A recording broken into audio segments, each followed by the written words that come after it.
reframe things a little bit and not even focus on the amendment, but say for what feels like the thousandth time, read the mission, read the values, read the vision, read the new strategic plan, and then ask the board, the president, and other leaders, so to speak, of this community, why can't Hamline speak out, or why is Hamline unwilling to speak out against discrimination? And again, you guys are just awesome. And I am going back inside, but I'm here inside so that I can try to have conversations with people who might actually want to know more about what's going on. Thank you so much, Melissa. Let's give her another hand. Up next, we have Kristen Maple-Bloomberg, professor at Hamline and chair of the Women's Studies Department here at Hamline.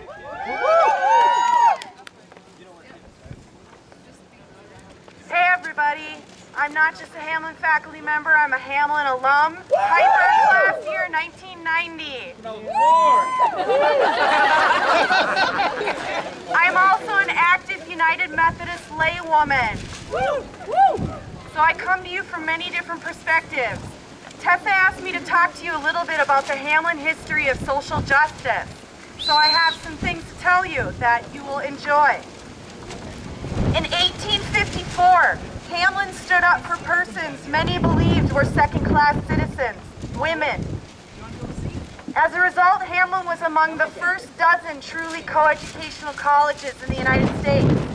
It graduated Elizabeth, Emily, and Mary Soren of that building behind you, and others who later spread the values of social justice learned at Hamline into the movements for women's rights, anti-war, and racial equality.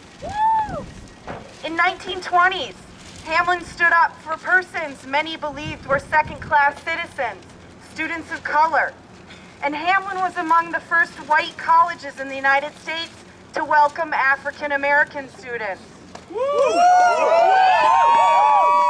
It graduated Anna Arnold Hedgeman, who later spread the values of social justice learned at Hamline into the movements for civil rights, fair employment, and advocacy for children and those in poverty.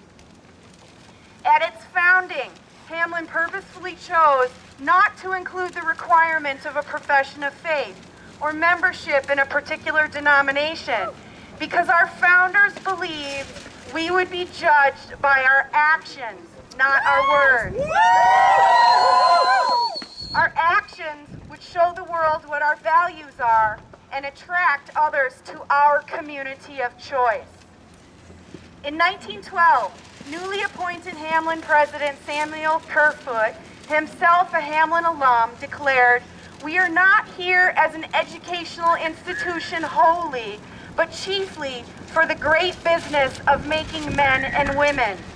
His presidential slogan was, "Hamline stands for the best."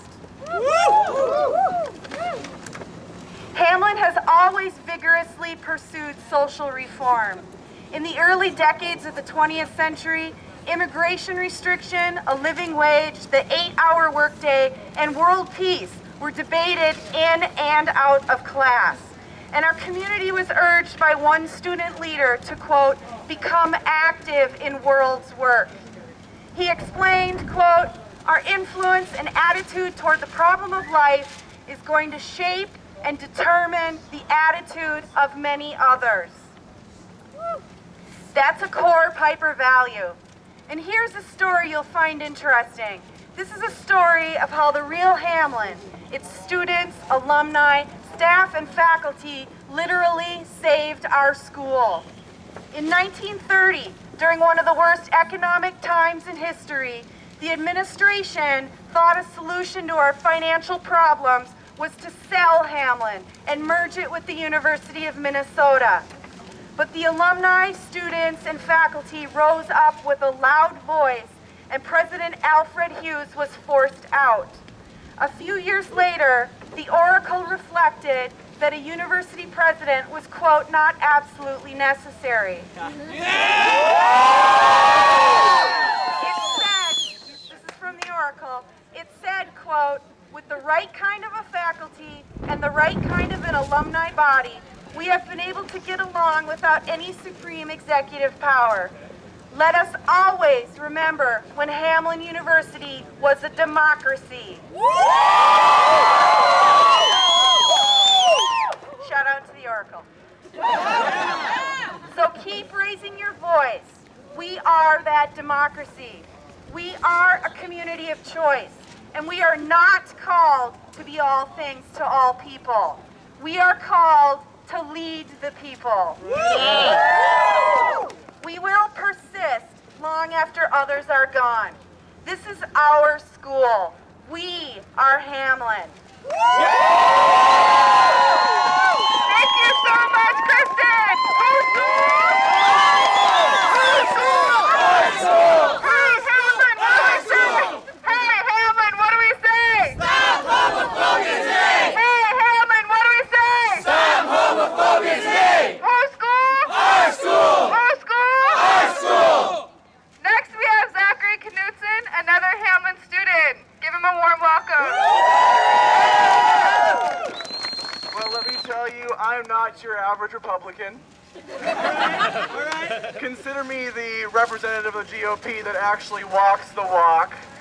And according to the Republican platform, voting no is required. And let me tell you why. Republicans support small governments, and they believe in personal freedom. That is why the Republicans should be on our side. Am I right? I'm a testament. Sometimes people call me a walking oxymoron, but I like to consider myself a testament to the fact that this is not a political issue. It's an issue of civil rights, and to suggest otherwise is absolutely appalling. It's been asked by some inside, that civil discourse is welcome. Well, here's your civil discourse.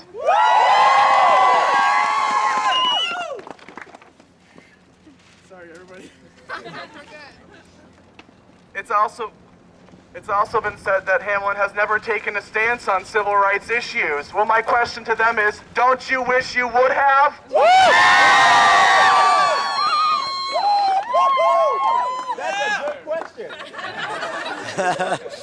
Well, let me tell you, it's no secret that Hamline's a liberal university. When I got accepted and my dad found out I was coming here, he said, isn't that liberal? And so I asked Hamline's Board of Trustees to consider this. Given the fact that it's pretty entrenched in the public that Hamline is liberal, just own the title.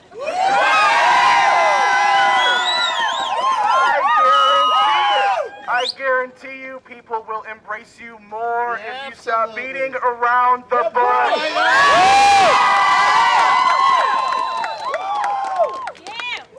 When I agreed to come to Hamline, I was told from their mission statement that Hamline promotes equality and social justice. Well, Earth to Hamline.